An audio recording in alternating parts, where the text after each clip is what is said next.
Continuamos entonces, mis hermanos, con el tema del contentamiento cristiano y hemos aprendido que el contentamiento cristiano es un misterio o un enigma por ser un asunto del cual el alma no regenerada no sabe absolutamente nada de esto.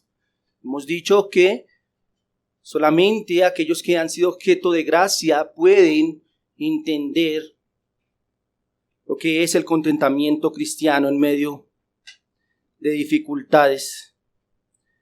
Es un misterio, ya que no es una virtud natural que posee cualquier hombre, sino un asunto de gracia que solo puede desarrollarlo aquella alma que es regenerada por el bendito Espíritu de Dios.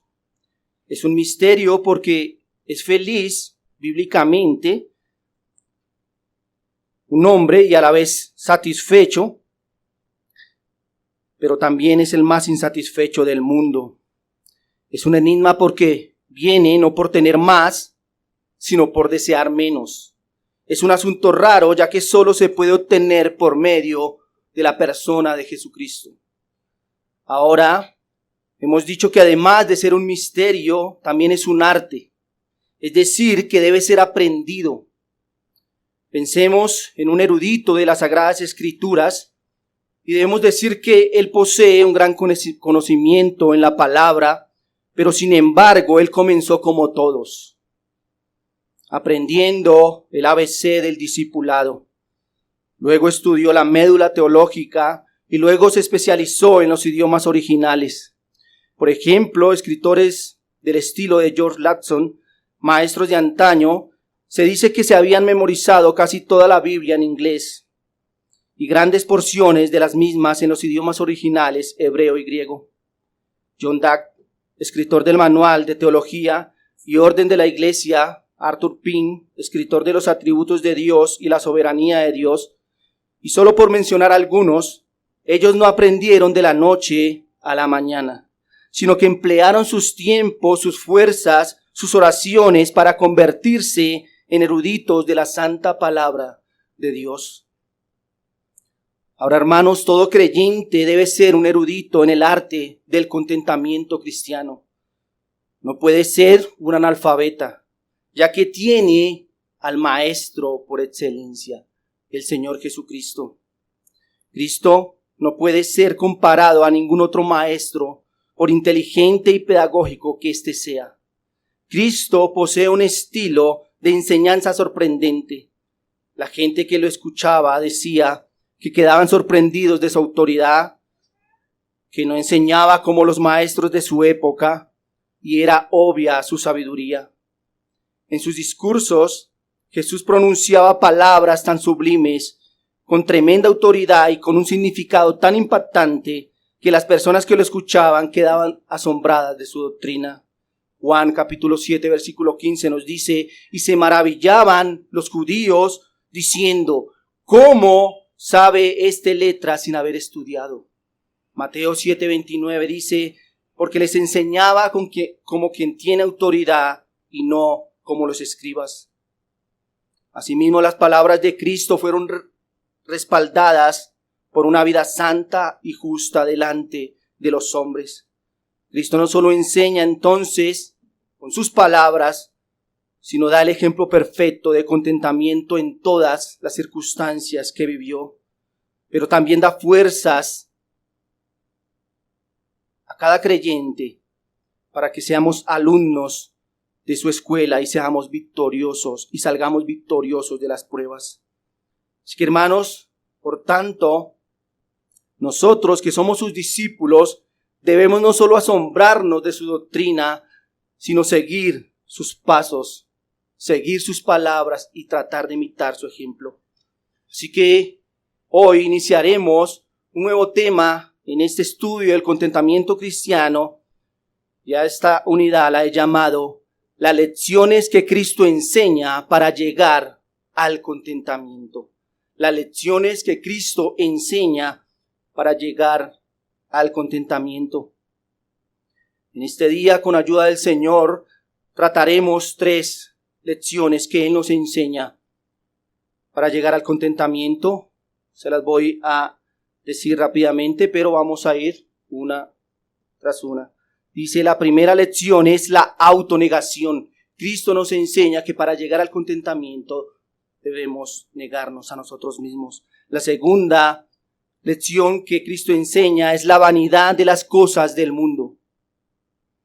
Y lo tercero que Cristo nos enseña para el contentamiento es que hay una única cosa necesaria. Vayamos entonces, mis hermanos, sobre nuestra primera lección en esta mañana, y es la lección de la autonegación. Para poder aprender el contentamiento, no es necesario o nos es necesario ver primeramente a la cruz. Quien no entienda esta primera lección no podrá avanzar en este arte. Por decirlo así, es el preescolar de la felicidad cristiana. Este es el ABC del cristiano. Es lo básico con que debe empezar un creyente. La autonegación le muestra la verdadera condición al hombre. Y hoy preguntamos entonces, ¿por qué los hombres se quejan delante de Dios?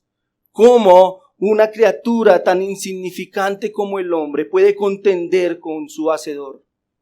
Porque hay orgullo en su corazón.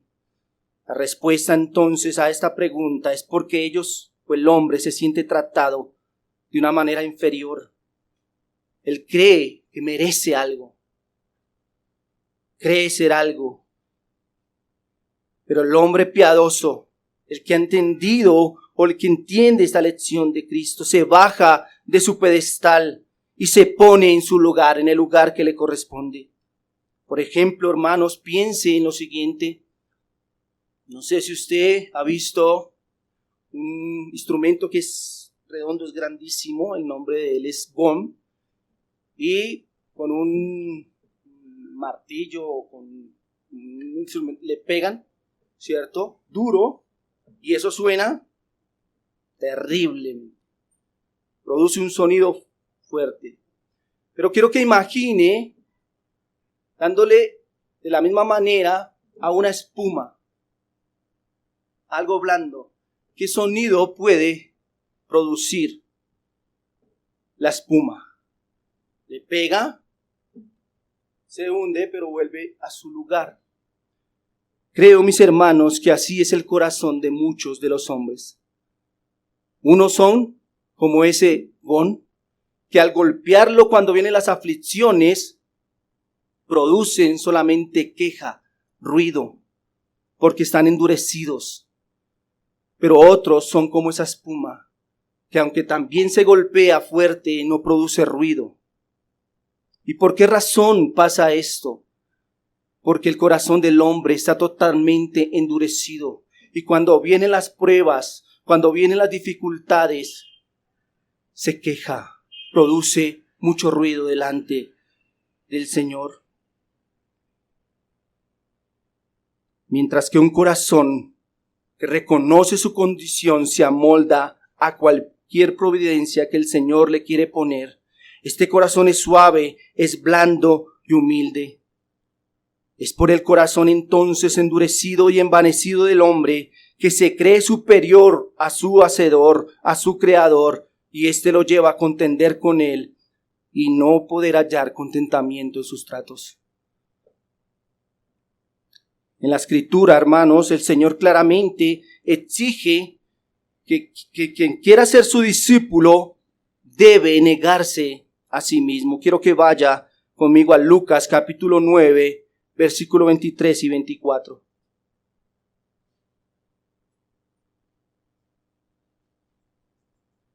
Y decía a todos, si alguno quiere venir en pos de mí, note lo que dice, niéguese a sí mismo,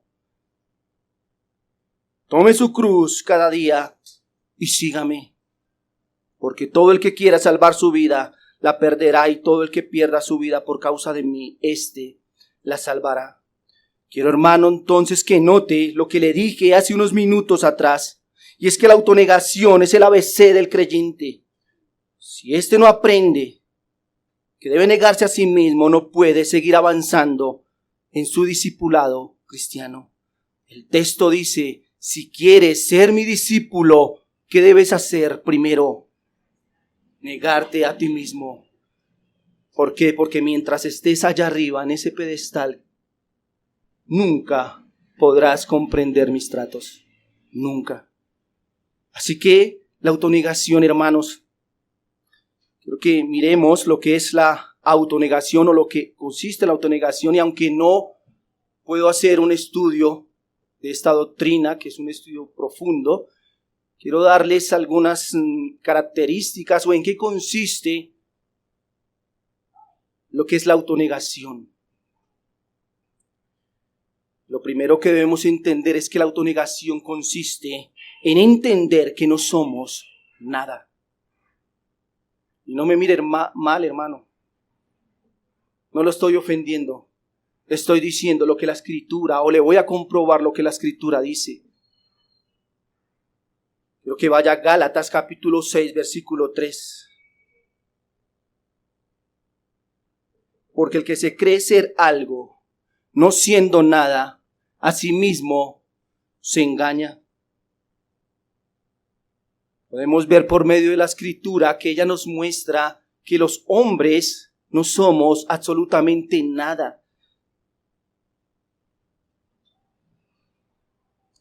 Pablo les enseña a los Gálatas que no son dignos de la atención de Dios y que solo merecen la ira y el desprecio divino por sus pecados.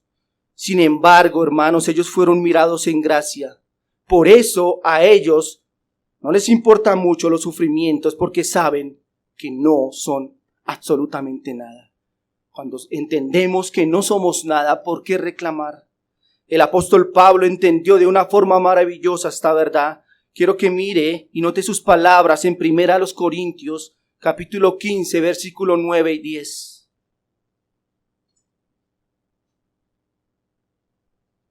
Porque yo soy el más pequeño de los apóstoles, que no soy digno de ser llamado apóstol, porque perseguía la iglesia de Dios. Versículo 10. Pero por la gracia de Dios soy lo que soy, y su gracia no ha sido en vano para conmigo. Antes he trabajado más que ellos. Y alguien podría decir, note qué orgullo del apóstol. Él se creía algo, pero siga leyendo el texto. Pero no yo, sino la gracia de Dios conmigo. El apóstol reconocía que no era nada delante del Señor. Vemos a un hombre que ve claramente su condición y que aunque reconoce su esfuerzo, al final todo se lo atribuye al único digno de adoración, que es el Señor. La autonegación, hermanos, consiste en entender que no somos absolutamente nada. Solamente Él merece todo. Saber que no soy nada se complementa, hermanos, con saber que no merezco nada. La autonegación consiste en entender que no somos nada, pero que tampoco merecemos nada. Por tanto, hermanos, cuando un cristiano que disfruta bendiciones, pero estas le son quitadas, no puede contender con su Hacedor. Él no pelea por lo que otros tienen. Él no se queja diciendo, ¿por qué no tengo riquezas? ¿Por qué no tengo salud? Sino que al contrario, Él pelea en su propio corazón diciendo, como el salmista dijo, ¿qué es el hombre para que tengas de él memoria? ¿Quién soy yo para que tú me des? El hombre, hermano, que entiende que no merece nada, cuando recibe algo dice, ¿por qué tengo esto? ¿Quién soy yo para que Dios me dé esto? Pero cuando está subido en su pedestal, cuando hay orgullo, reclama y dice, ¿por qué no tengo lo que el otro tiene? Yo merezco más que el otro. No, hermanos, debemos entender que no merecemos absolutamente nada. El alma humilde se pregunta, ¿será posible que el Señor se moleste en pensar en un vil gusano como yo? ¿Puede una criatura tan despreciable alcanzar favor ante los ojos de su Señor? La vida será corta para agradecer el haber sido mirado por gracia y haber sido llamado para salvación. De esta manera las cosas que no posee, los sueños personales que no alcance, las necesidades terrenales que no supla, pasan a un segundo plano y pierden importancia. ¿Por qué? Porque entendemos que no merecemos nada. La Escritura dice que Él no nos ha pagado conforme no lo merecemos. ¿Quiénes somos nosotros? ¿Quién es el hombre para contender con el Señor? Pero la autonegación, hermanos, también consiste en entender que no podemos hacer nada sin su ayuda. Juan 15:5 dice, separados de mí, nada pueden hacer. Nada podemos hacer delante de nuestro Señor. Puesto que el cristiano comprende que si no fuese por la gracia del Señor, él no haría nada, ninguna obra que pueda llamarse buena, entonces él concluye que no tiene derecho a reclamar grandes cosas. El hijo perezoso y negligente no puede reclamar a su padre por grandes beneficios. Nosotros los cristianos, lejos de la misericordia del Señor, somos siervos negligentes y holgazanes. ¿Por qué reclamaríamos por un mejor pago? Pablo lo entendía muy bien y por eso pudo decir, no que seamos competentes por nosotros mismos para pensar algo como de nosotros mismos, sino que nuestra competencia proviene de Dios, según a los Corintios capítulo 3, versículo 5. No por nosotros. Alguien podría decir, pero es que mire cómo yo oro, mire cómo yo le sirvo al Señor. La Escritura dice que si nosotros andamos en buenas obras, fue porque Él las preparó de antemano para que nosotros andáramos en ellas. Note que no es por nosotros, es por Él. Todo lo que nosotros somos hoy, todo lo que nosotros vivimos, es porque Él así lo permite. Todo es por gracia. Separados de Él, nada podemos hacer. Ningún cristiano podría presentarse a Dios con sus obras y decirle, Señor, cómo yo trabajo, cómo hago esto y lo otro. Yo tengo derecho a que me recompenses. Por eso dame esto y aquello y lo otro. El Padre diría, esos méritos no son tuyos, son de Cristo, mi Hijo. No son tuyos, ¿qué me reclamas? Tus buenas obras no proceden de ti, ya que tu naturaleza no es buena. Por esta razón el cristiano es humilde, porque entiende que separado de Dios, separado de Cristo, no puede hacer absolutamente nada. La autonegación también, hermanos, es muy importante entender que no somos indispensables. La obra de Dios no se desvanecería a causa de la muerte de ninguno de nosotros, sino que Él fácilmente podría sustituirnos. El salmista expresó en el Salmo 39:4 las siguientes palabras. Hazme saber mi fin y cuál es la medida de mis días, para que yo sepa cuán efímero soy. Salmo 144:4. El hombre es semejante a un soplo. Sus días son como una sombra que pasa. Eso somos nosotros. Nosotros no somos indispensables. El Señor seguirá su obra. El Señor hará lo que tiene que hacer con o sin nosotros. ¿Qué quiere decir entonces esto? Que un cristiano, por piadoso que sea, no es indispensable para la obra de Dios. Si usted o yo muriéramos hoy mismo, el Señor, la iglesia, incluso nuestra familia, se las arreglaría sin nosotros. Entender estas cosas es una parte de lo que significa la negación de uno mismo.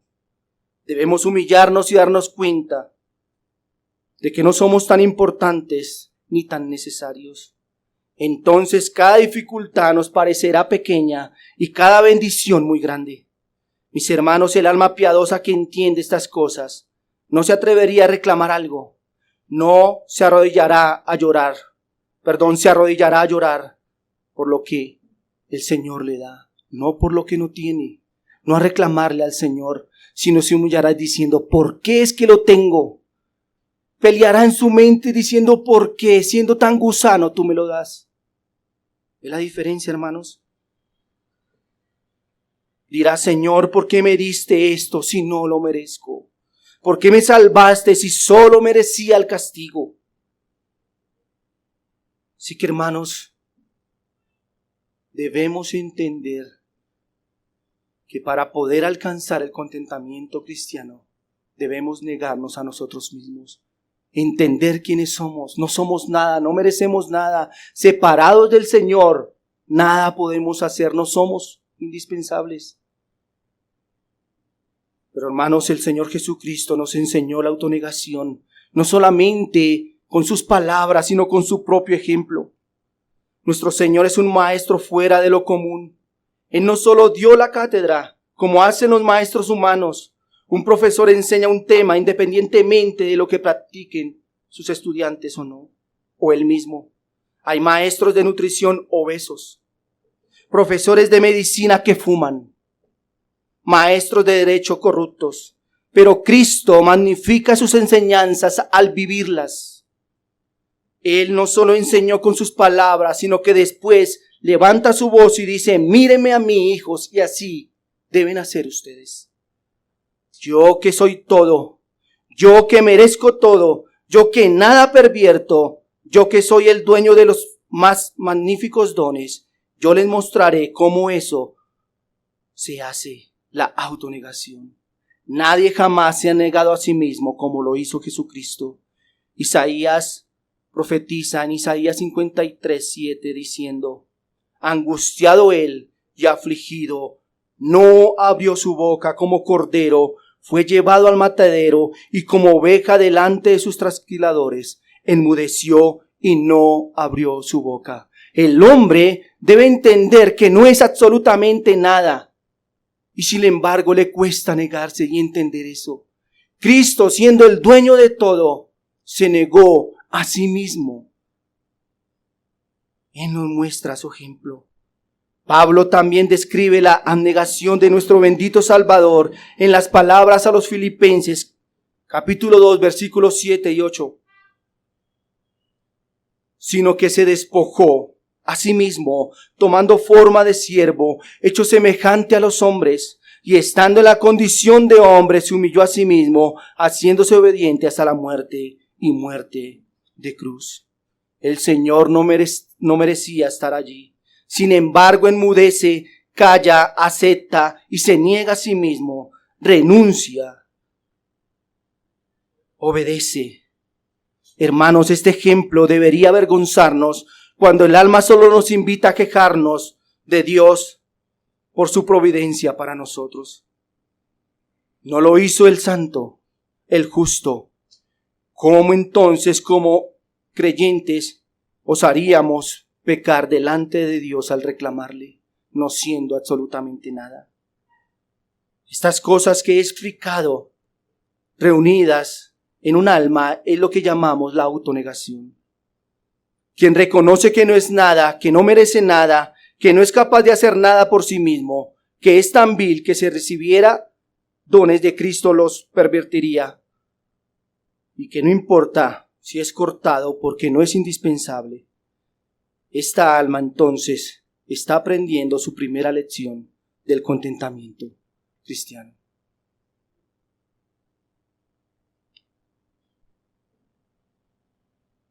Quiero que entonces vayamos a nuestra segunda lección que Cristo nos enseña para poder alcanzar el contentamiento cristiano, y es la vanidad de las cosas de este mundo. Esta, hermanos, es, por así decirlo, la primaria o la escuela del contentamiento.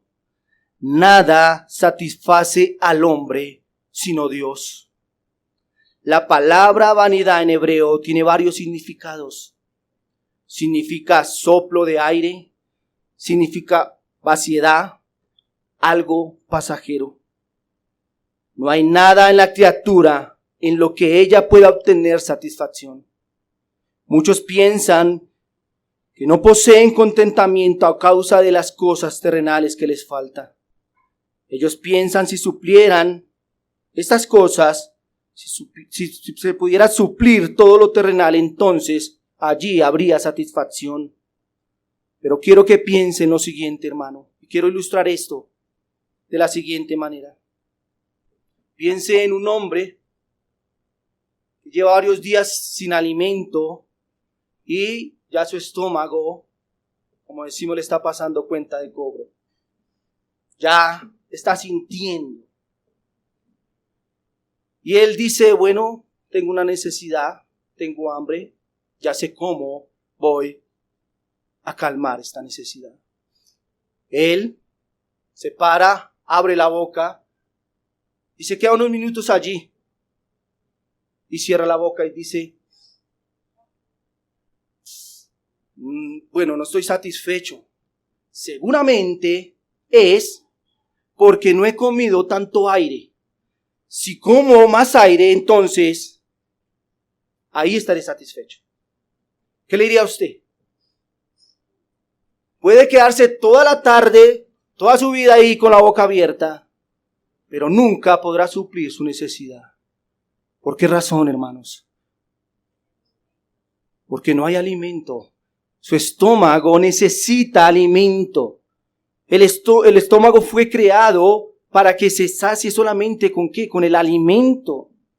De la misma manera, hermanos, nosotros los hombres hemos sido diseñados para satisfacernos únicamente con Dios.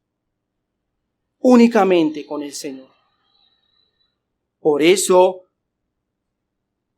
la palabra, si usted se observó, la palabra vanidad es un soplo de aire, algo vacío, algo que no llena. No podremos alcanzar contentamiento pensando en las cosas que no tenemos.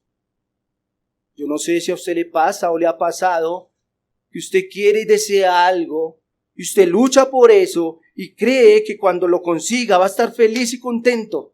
Pero cuando lo tiene usted dice, no, esto no era, entonces voy a conseguir otro. Y así se la puede pasar y nunca va a encontrar el contentamiento.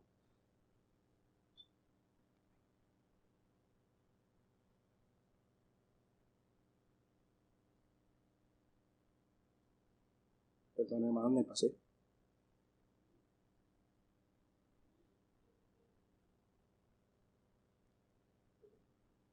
Note las palabras del profeta en Isaías 55:2, en la primera parte. ¿Por qué gastáis el dinero en lo que no es pan y vuestro trabajo en lo que no sacia? ¿Por qué gastan toda su vida trabajando para conseguir algo que nunca les va a saciar?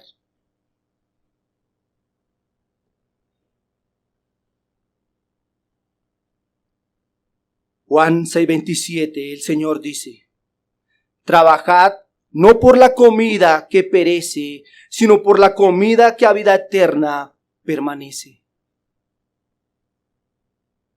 Si usted nota la segunda parte del texto de Isaías 55:2, dice, y comed del bien y se deleitará vuestra alma con grosura. Y la segunda parte del versículo de Juan 6:27 dice, la cual el Hijo del Hombre os dará, porque a éste señaló Dios al Padre. Quiero que entienda, hermanos, que Cristo se presenta como la verdadera fuente de la felicidad. Dice el texto, trabajad no por la comida que perece, sino por la comida que a vida eterna permanece, la cual el Hijo del Hombre os dará. ¿Quién es el que puede satisfacer el corazón del hombre? Cristo solamente. Esto nos enseña entonces que todas las cosas en esta tierra son vanidad. Todo es vacío. Absolutamente todo, nada podrá satisfacer el corazón del hombre. Juan 6:35, Jesús dijo: yo soy el pan de vida. El que a mí viene nunca tendrá hambre, y el que en mí cree no tendrá sed jamás. Noten que Él se está presentando como aquel, el único que sacia. Solamente Cristo, lo demás no. Jeremías 31:5, porque satisfaré al alma cansada y saciaré a toda alma entristecida. Así que vemos, hermanos, que Cristo se presenta como lo único que puede saciar al hombre. Quiero que recuerde las palabras del sabio Salomón en Eclesiastés 5:10. El que ama el dinero no se saciará de dinero. El que ama la abundancia no se saciará de ganancias. También esto es vanidad. También esto es vacío. Nada de lo que pueda conseguir el hombre, nada puede llenar ese vacío que solamente Cristo llenará. Eclesiastés 1:2-3. Vanidad de vanidades, dijo el predicador. Vanidad de vanidades, todo es vanidad. ¿Qué provecho tiene el hombre de todo su trabajo con que se afana debajo del sol? Vemos entonces que nada, hermanos, absolutamente nada podrá llenar el corazón de los hombres, solamente su Señor. Alguien dirá: no, hermanos, pero sí se puede satisfacer el corazón teniendo las cosas de este mundo. Pero yo quiero que usted recuerde las palabras o la vida de Salomón. Creo que Salomón fue uno de los hombres que ha experimentado todo lo que un hombre podría poseer o experimentar en esta tierra. Y podría decir: claro, yo he tenido todo y ahora sí estoy satisfecho, ahora sí tengo todo, logré el contentamiento hasta lo máximo. Sus palabras fueron: vanidad de vanidades. Todo, absolutamente todo lo que yo he tenido es vacío. Nada, absolutamente nada lo llenará. El hombre natural piensa que las cosas terrenales son excelentes. Algunos piensan que no hay nada tan excelente como ser rico. Otros buscan con desespero el reconocimiento, otros los placeres carnales. Pero el alma redimida no puede encontrar contentamiento en ninguna de estas cosas, porque percibe que carecen de excelencia. Pero Cristo Jesús tiene esa excelencia auténtica y es tan colosal que cuando el alma percibe esto, deja de buscar en otras fuentes, solamente en Cristo. Ve en Cristo la gloriosa o la gloria más excelsa. Descubre que en vano corría persiguiendo la felicidad en otros asuntos. Descubre que Cristo es suficiente para saciar su alma. Ya no perseguirá pequeños riachuelos, porque Cristo es un océano insondable. El creyente pasará esta vida y la venidera descubriendo y maravillándose de la belleza de su Salvador. Ahora esta alma puede exclamar o puede clamar o declarar como el salmista lo hizo. Salmo 4:7. Tú diste alegría a mi corazón, mayor que la de ellos cuando abundan su grano y su mosto. Tú diste alegría a mi corazón, tú saciaste mi corazón, aunque ellos tenían bienes, aunque ellos tenían todo, tú fuiste el que diste alegría a mi corazón. Spurgeon dice de este texto lo siguiente: Cristo en el corazón es mejor que el grano y el granero o el vino en la tinaja. El trigo o el vino son los frutos de este mundo, pero la luz del rostro de Dios es el fruto maduro del cielo. No importa que mi granero esté vacío, si yo estoy lleno de bendiciones, porque Cristo me sonríe.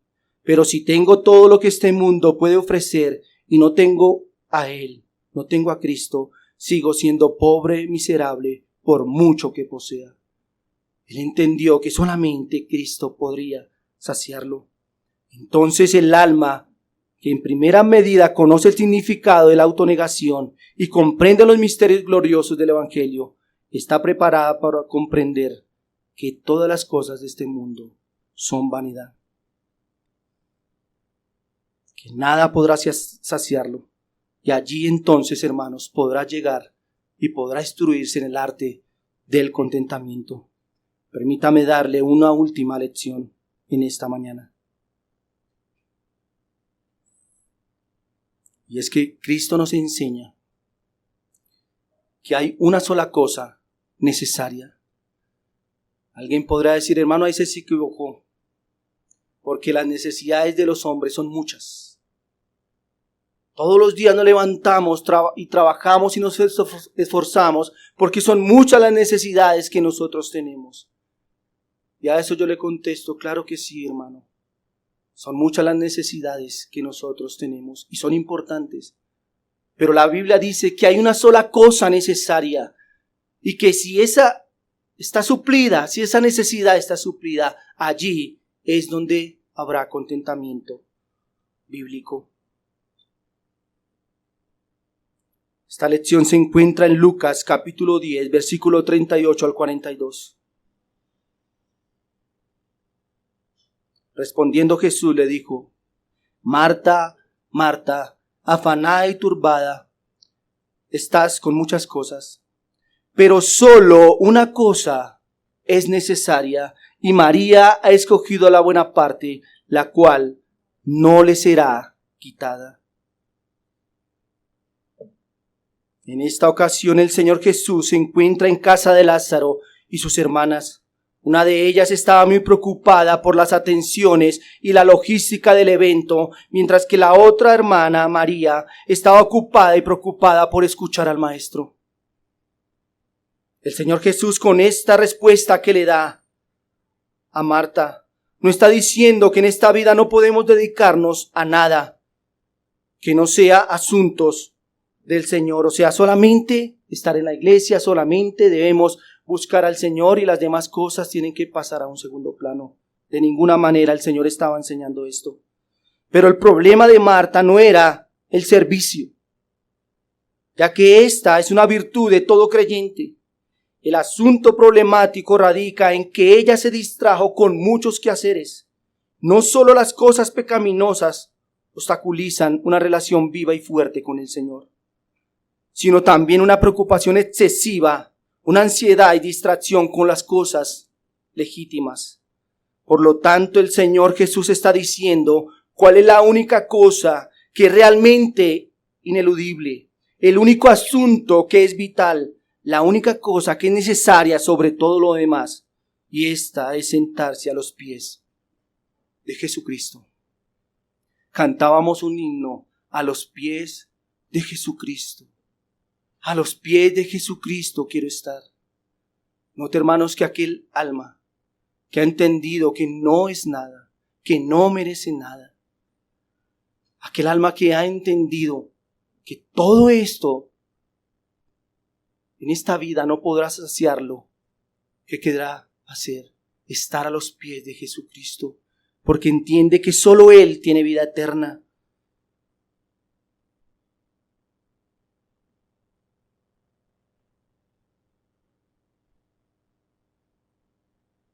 Para un alma, hacer las paces con Dios y tener a Cristo como su porción es lo único que no le será quitado. Lo demás, todo lo demás, por bueno que parezca, algún día dejará de ser. Nada de lo que hay aquí será para siempre. Todas las cosas de este mundo, hablo de las legítimas, trabajo, familia, el servicio al prójimo, tiene un lugar apropiado y es muy por debajo de la única cosa necesaria, y es estar a los pies de nuestro Salvador.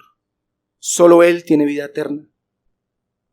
Un creyente que ha entendido cuál es su prioridad, que es hacer las paces con Dios y que su alma se salve en el día de Jesucristo, no invertirá lo mejor de su tiempo en hacer dinero buscar placeres y disfrutar de este mundo, sino que exclamará como el salmista exclamó en el Salmo 45.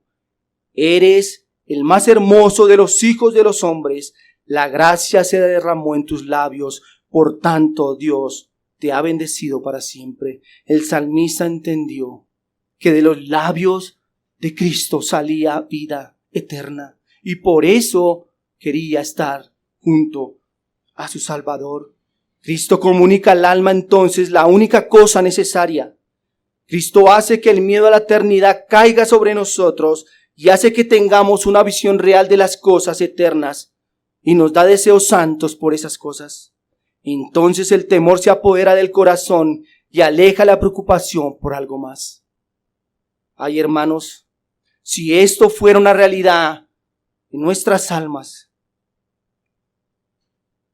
cuán diferente fuera nuestro cristianismo. Si entendiéramos que las cosas que Cristo ofrece son las únicas necesarias, hoy no se hablaría de otra cosa en nuestras mesas, sino solamente de Cristo y sus excelencias. No dormiríamos por estar en la presencia del Señor. No haríamos más que suplicarle que nos salvara, porque entendemos que solamente hay una cosa necesaria, que es que nuestra alma esté en paz con nuestro Salvador. Por eso, hermanos, debemos rogar que el Señor avive nuestras almas para que podamos entender eso. Lo demás que hagamos o hacemos aquí es importante. El servicio al Señor es importante.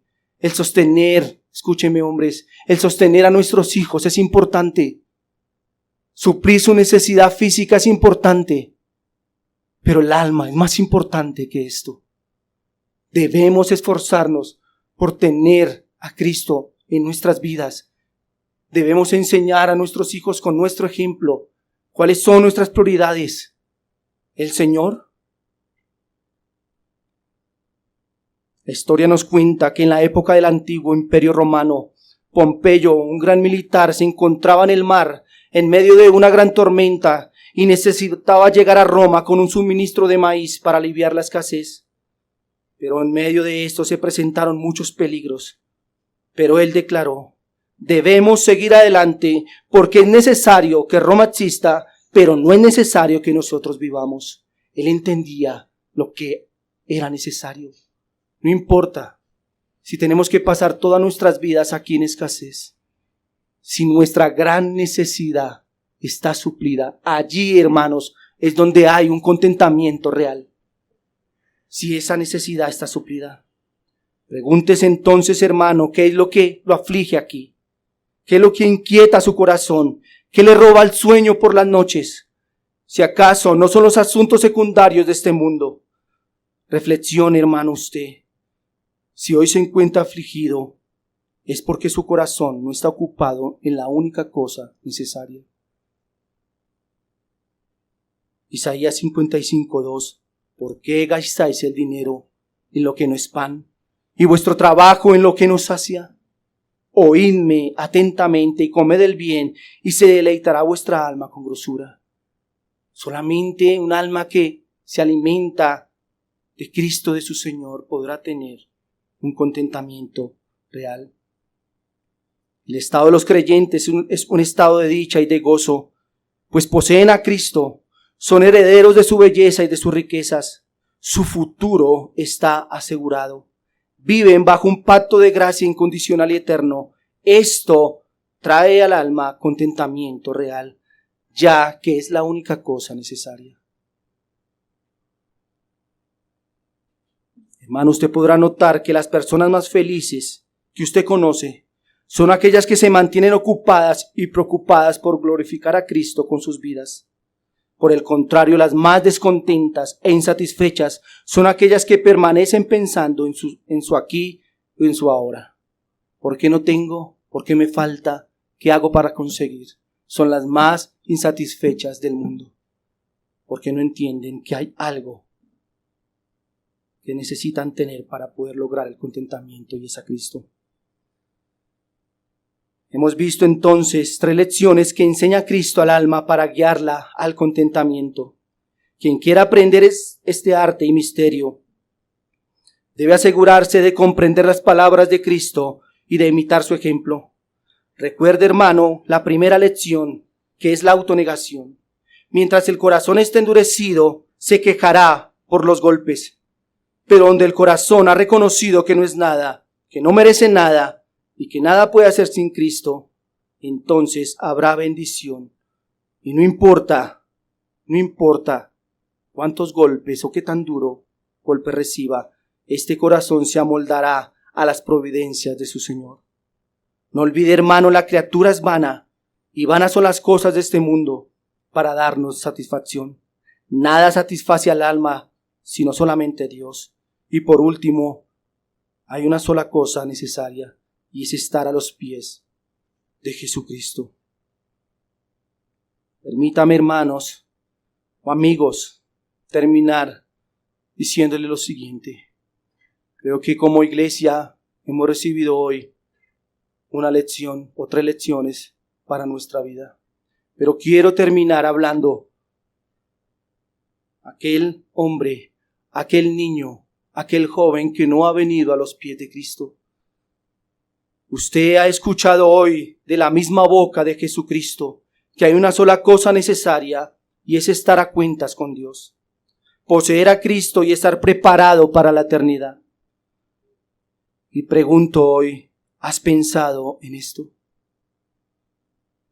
¿Cuál es tu motivación para estar aquí en esta mañana? Tal vez usted ha pensado, iré a la iglesia para pedirle a Dios que me ayude con esta enfermedad tan dolorosa e insoportable. Iré a la iglesia para pedirle a Dios que me ayude con estos hijos rebeldes. Asistiré a la iglesia para pedirle a Dios que me ayude con estas deudas que me agobian. Tal vez podría vivir en paz y tranquilo si todo esto fuera suplido. Pero hoy quiero desanimarlo a buscar la solución a esos problemas secundarios y motivarlo a que busque la solución a su verdadero problema, y es su deuda delante de Dios. Su enemistad con el único Dios santo y justo. Ese sí es un problema grave que si usted no lo soluciona jamás tendrá paz su alma. Hoy podremos solucionar problemas que traerán satisfacción pasajera. Amigo, pero hay un problema que tú tienes que solucionar. El problema de tu alma. Ese sí es un verdadero problema. La Biblia dice en Romanos 3:23, por cuanto todos pecaron, están destituidos de la gloria de Dios. Romanos 6:23, porque la paga del pecado es la muerte, mas la dádiva de Dios es vida eterna en Cristo Jesús, Señor nuestro. Si usted entiende lo que leímos, dice con claridad que a causa de que usted ha pecado y ha persistido en no arrepentirse, usted no tiene parte con Dios. No tiene porción, o no tiene como porción a Cristo, y por lo tanto no tiene la vida eterna, sino que su porción es la muerte eterna.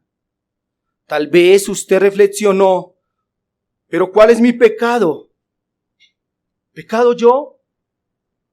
Yo le contesto con 1 Juan 1:8. Si decimos que no tenemos pecado, nos engañamos a nosotros mismos y la verdad no está en nosotros. Recuerde, no somos absolutamente nada. Que somos nosotros pecadores que necesitamos de Cristo.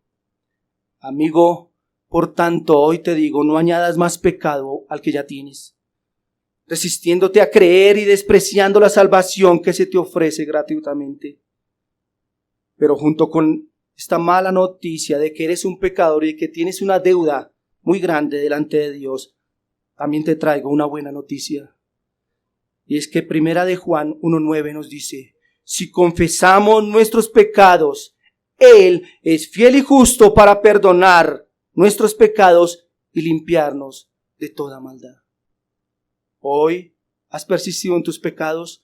La Biblia dice, confiésalos, arrepiéntete. Él es fiel y justo para perdonarte. No pierda la oportunidad, mi amigo, de solucionar el único problema que no se puede solucionar con la muerte física. aún comienza el verdadero problema. Si no te arrepientes, si no vas a Cristo. Así que no desperdicies la oportunidad que hoy se te brinda gratuitamente. Oremos.